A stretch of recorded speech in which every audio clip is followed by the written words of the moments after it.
teaching of Bill Baird and Galileo may be of a different order, but the suppression of either is equally repugnant. William Baird was a women's rights activist mainly in the 1960s and 70s, but is still continuing his work to this day. His first Supreme Court case, Eisenstadt v. Baird, gave unmarried people the right to birth control. Bill Baird is one of the most overlooked and influential women's rights activists of the time, who first explored the idea of contraceptives for everyone. This case sparked a trend of fighting for equal reproductive rights that is still occurring today. A case called Baird v. Eisenstadt. Remember I told you I was sentenced to prison for 3 months? Right. That case is probably one of the most important cases for the civil rights of we the people. Baird first got involved in the reproductive rights movement while at a hospital in New York City. He heard a woman screaming and then rushed over to her, noticing that she was covered in blood and had an 8-inch piece of coat hanger stuck in her uterus. She collapsed and he caught her in his arms as she died, leaving behind her 8 children. I think the thing that probably galvanized my action these many years is seeing a woman stagger down a hallway of a hospital screaming in agony, seeing blood pouring out of her body, with an 8-inch piece of wire coat hanger embedded in her uterus, and holding her as she slumped to the ground, noting her concern for the 9 children she had, and knowing that by law here in New York State, she could not have birth control nor abortion help. Baird was outraged that the poor unmarried woman didn't have access to birth control that could have saved her life. At the time in 1963, it was illegal for unmarried people to get birth control such as condoms or the pill. Before birth control was legalized exclusively for married people on June 7, 1965, by Griswold v. Connecticut, no one was allowed birth control at all. It took another 7 years for birth control to be legalized for everyone by Eisenstadt v. Baird.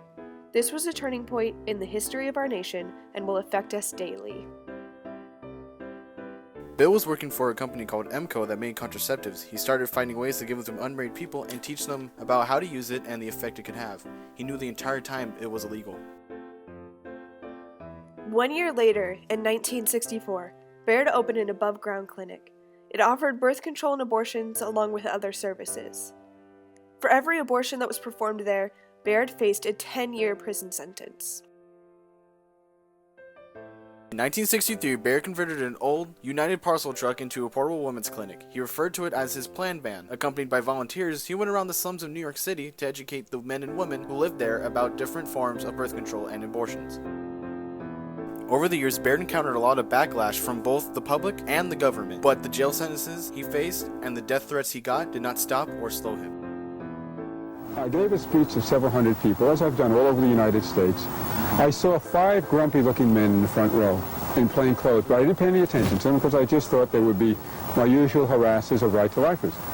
Suddenly, at the end of my speech, as quick as a wink, they got behind me, threw me to the floor, and all of a sudden I had a badge on. I never saw them put the badge on.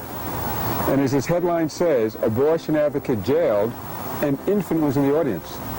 The mother of this little baby, a 14-month baby, was handcuffed. If I turn this page, you'll see the mother and I are handcuffed.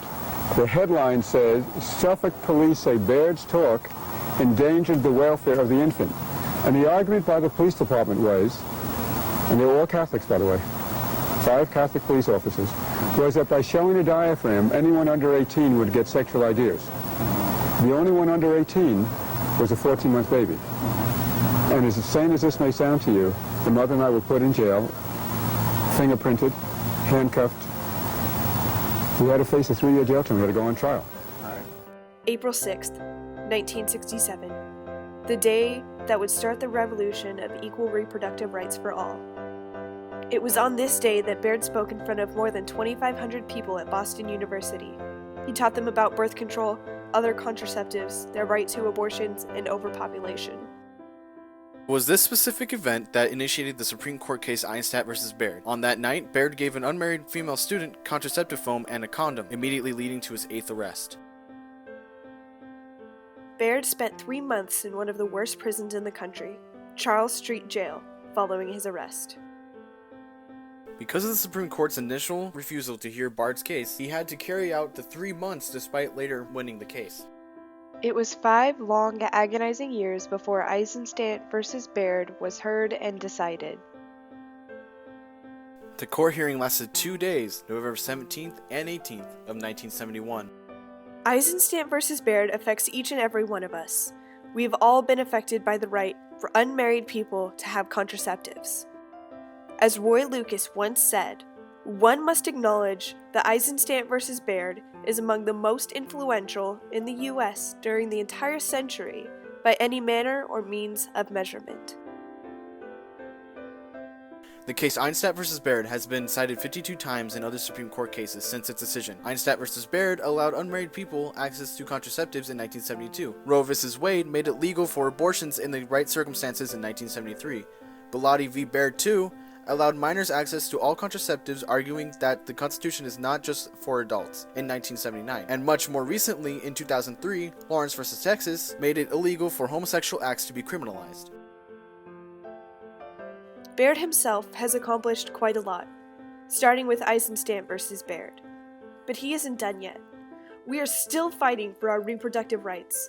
Many politicians today are trying to take those rights away, and we need to fight back.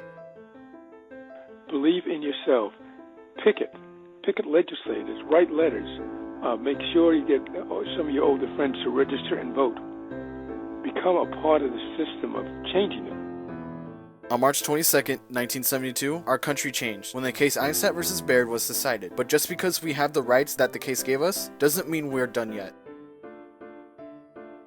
Over the years, Baird endured 8 arrests in 5 states, jail time, felony convictions, and arson attack on his clinic, and 2 attempts on his life. But he never wavered in his efforts to ensure a woman's rights to control her own reproductive destiny. Lowenthal, 2005.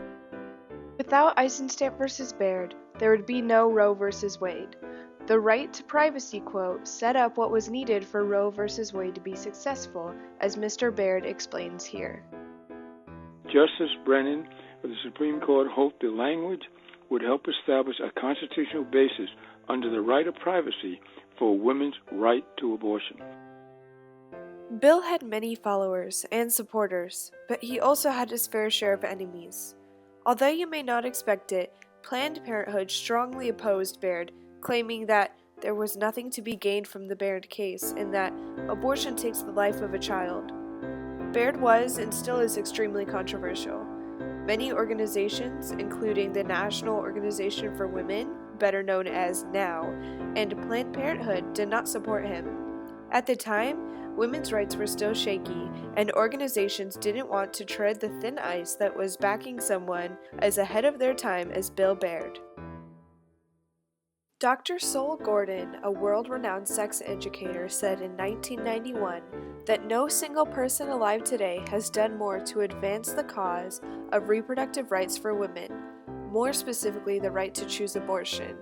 And no one woman or man has given more, suffered more, and in return received so little recognition or support than Bill Baird.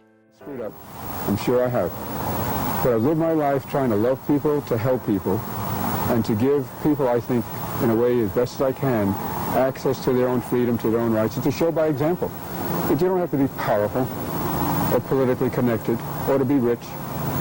I mean, the American Humanists is the first time in my life I've ever had any kind of organizational backing, and I can learn a lot from them. Justice Brennan, who said, if the right of privacy means anything, it is the right of the individual, married or single, to be free from unwanted governmental intrusion into matters so fundamentally affecting a person's decision whether to bear or beget a child. If you want a baby, do you need anyone's permission? The answer is no.